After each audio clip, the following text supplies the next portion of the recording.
You always wanted to ask somebody, but you were afraid to. You didn't have me as a mom.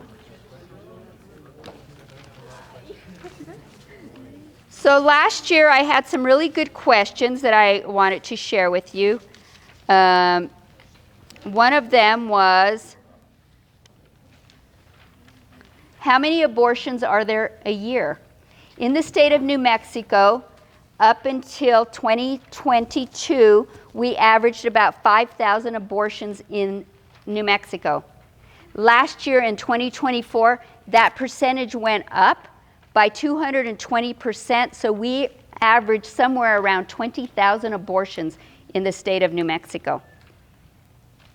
And so that's a good question, because a lot of states, who knows what Roe v. Wade was, the abortion law that passed in 1973 making abortion legal? Well, it was changed under the Dobbs-Jackson law that was passed June 24th of 2022, but some states then closed abortion completely. New Mexico did not, and so a lot of those states like Oklahoma and Texas are coming into New Mexico for abortions. And so our taxpayers are paying for that. All right. What can cause a miscarriage? That's a really good question. And there's nothing that can cause a miscarriage. I mean, okay, if you get kicked in the stomach, if you fall on your stomach, those can, but for the most part, a miscarriage is your body discarding the pregnancy. Okay, why is abortion legal? That's a good question.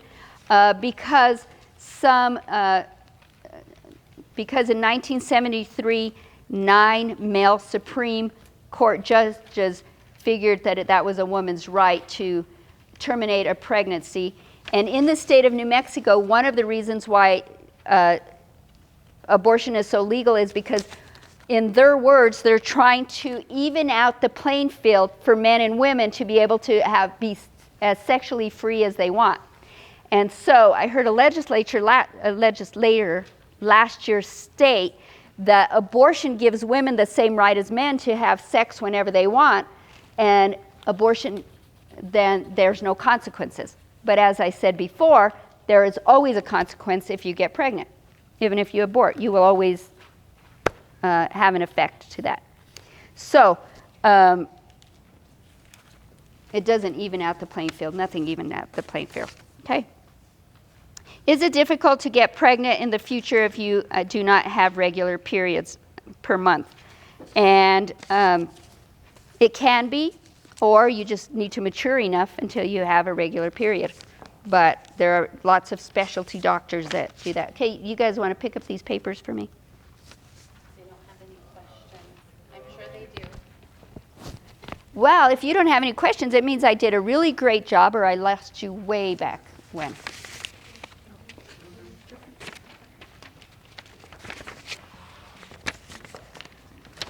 I love these girls in the front row participating because they got candy. Is there a possible way in the future to cure STDs and STIs? Well, there's always research going on. As of today, STIs can be cured, but STDs can only be treated.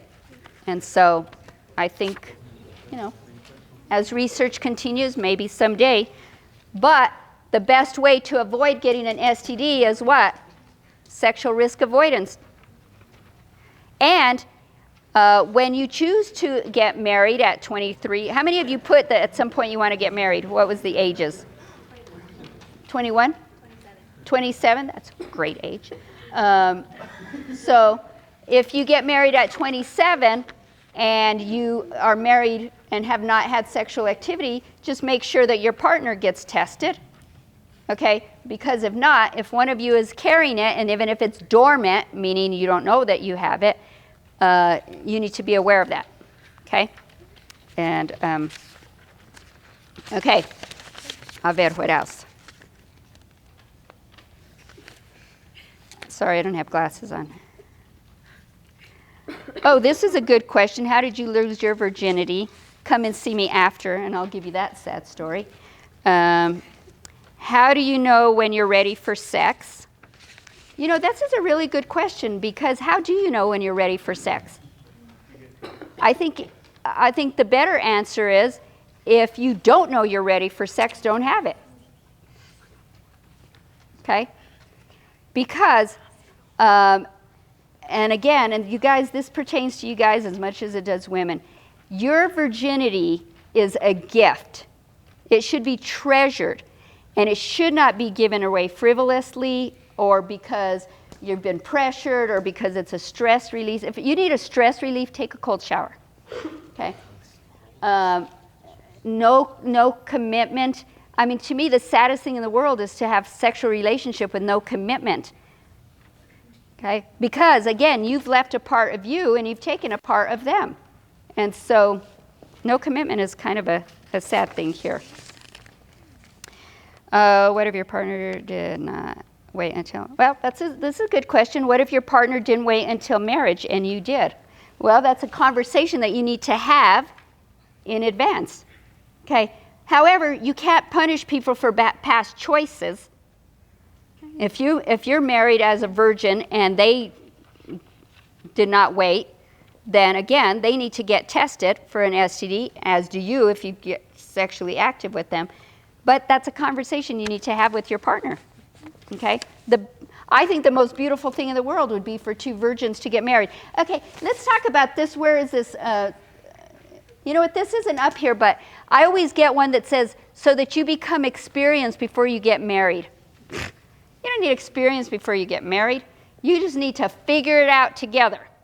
Okay? Because the cool thing is that when you first get married, this is why you go on a honeymoon, then you have sex on the kitchen table, and you have sex in the bathroom, and you have sex.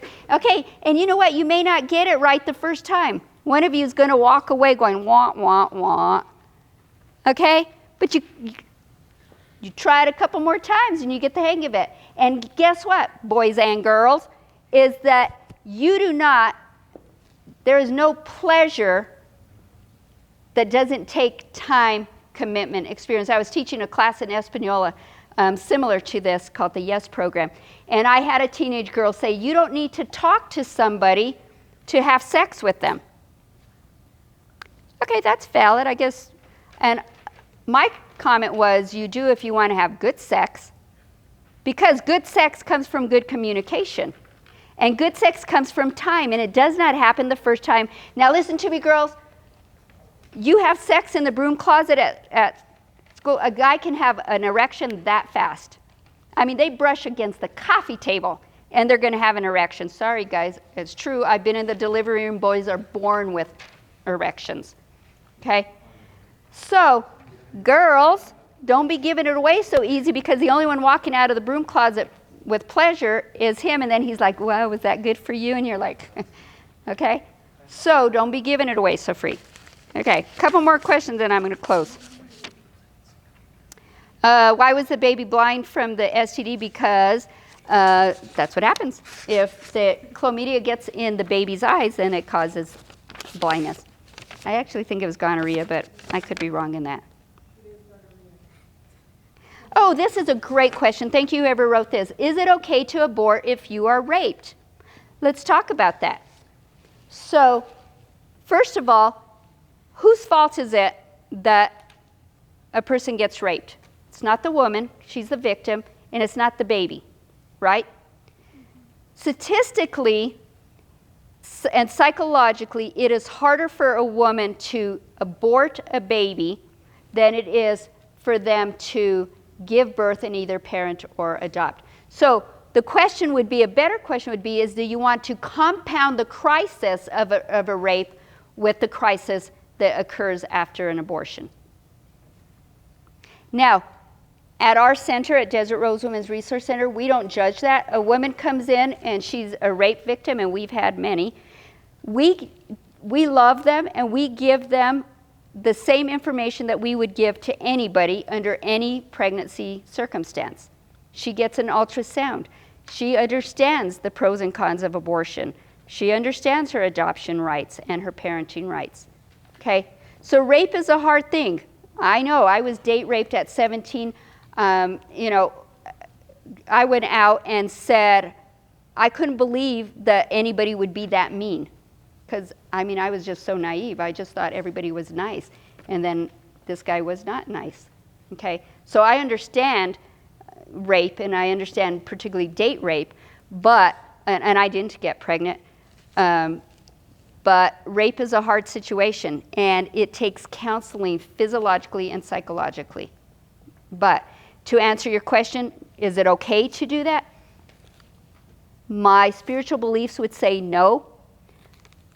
I think it takes a lot of counseling and a lot of love to get through the other side of that. Okay?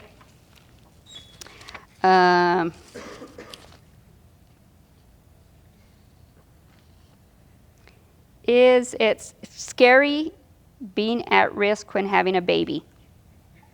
Well, I don't know if scary is the word. It's hard as hell, but it's a beautiful thing at the end. It's pain with a pleasure at the end. Labor is exactly what it's called, labor, for a reason. But you can't take, now they can give you an epidural and a saddle block and all kinds of things so you don't feel it. I had natural childbirth at home, so, it was hard. But I believe your body is made to have babies if you are a woman. And so if you choose to have, now if you choose not to have babies, don't have one. Okay, but be smart enough to know that that's a choice you're making. One more thing. Can you get pregnant when you do it? Oh, this is a great question. Thank you whoever asked this. Can you get pregnant the first time that you do it? Absolutely. When a sperm and an egg meet, I don't care how many times you do it, there's going to be a baby. This is a good question. Why is sex beautiful? Because that's how God made it. And because it is the ultimate bonding with another human being when it's done in the safety of your home, like a fire. When it's in a marriage situation where you're committed and care about each other. And again, sex is one of those things. You're not probably going to get it right the first time. I've worked with thousands of couples, young couples, and inevitably one or the other is like, I had a girl call me and said, I don't know if I had an orgasm. I'm like, well, I could tell you, honey, if you did, you'd know. And so, just, it takes time. And so, again, as I started, when I said, does anybody else have any other questions? Okay, like I said, I guess that. What makes a woman infertile? Infertile? That's a good question. There's a lot of things. Cystic ovaries, polycystic ovaries sometimes. There's a lot of psychological effects that can cause it. I don't know. Our bodies just do what they do. Like I said, I had a miscarriage. People always say, what causes a miscarriage? Well, there are things. If you get punched in the stomach, but in the old days, women used to ride horses, full-on pregnant.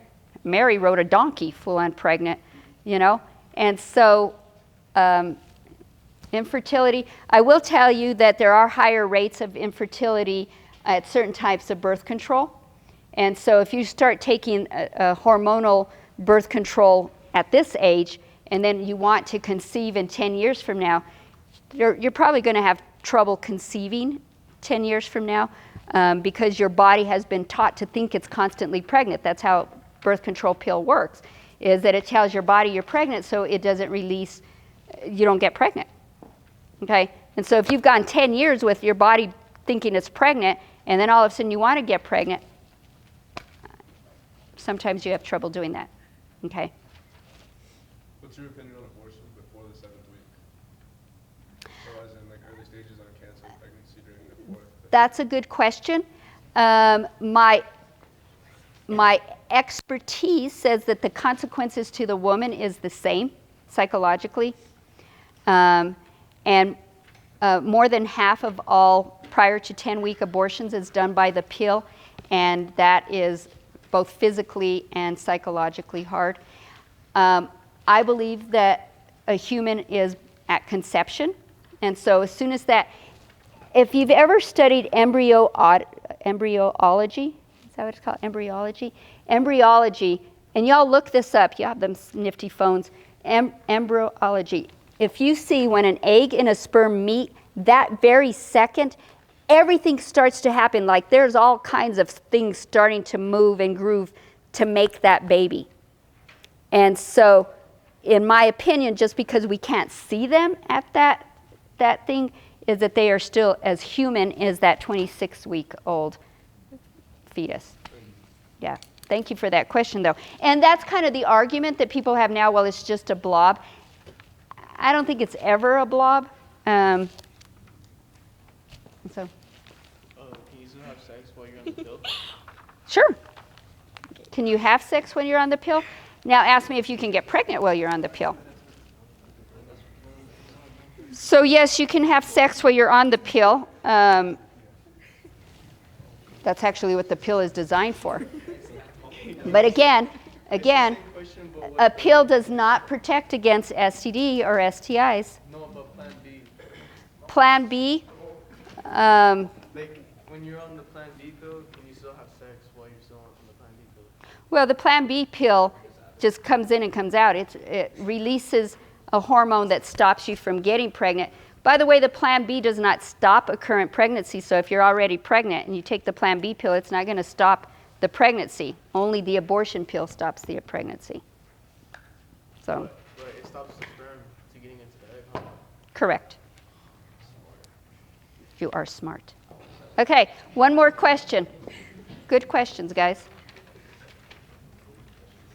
All right, I want to leave you with this thought, is that I have done this type of thing for over 16 years, and I am not foolish to think that every person in this class is still a virgin. I am not even foolish enough to think that there's not someone in this room who has already had a baby or an abortion or any number of things. So number one, I want you to know that our agency is here for you for any questions, to come and talk to us and talk about resources. But what I do need you to know, that if you have already been sexually active, that you can take back your virginity. You can make a commitment today to have sexual risk avoidance so that you are never feeling the consequences of that fire outside of a fireplace. You are not sad, and you are not scared, and you are not experiencing those negative feelings that can come with sex outside of marriage. So if you have already been sexually active, claim that back, take it back. And guess what? If you and your partner are madly in love and you're like, well, I'm committed to him forever. Okay, well, if you're that committed to each other, then postpone the pleasure and get to know each other. It takes 300 hours to get to know someone. And in all the schools I've had an opportunity to teach at, the third date is the sex date. Third date. Okay, that's not 300 hours. You don't know that person. They don't know you. And guess what? You might discover that as you stay together, he hates cats and you love cats. But you only know that if you stay out of the sack with the pen between your leg and talk to each other. We do whole classes at our center on how to communicate with people. So, again, if you've already been sexually active, take it back. Make a commitment. You know what? Just get through high school. And then when you've gotten to the end of high school, wait till the end of college. And if you've gotten to the end of college, go, you know what? I'm going to commit till I find my lifetime partner. And then you won't have to be like Sergio, who had an STD, telling his future bride that he's got genital herpes and they're going to have to watch that forever. Okay, the decisions that you make today are what are going to affect you for the rest of your life.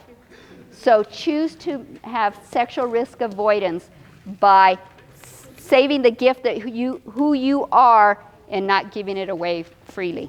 So thank you, guys. I appreciate being with you.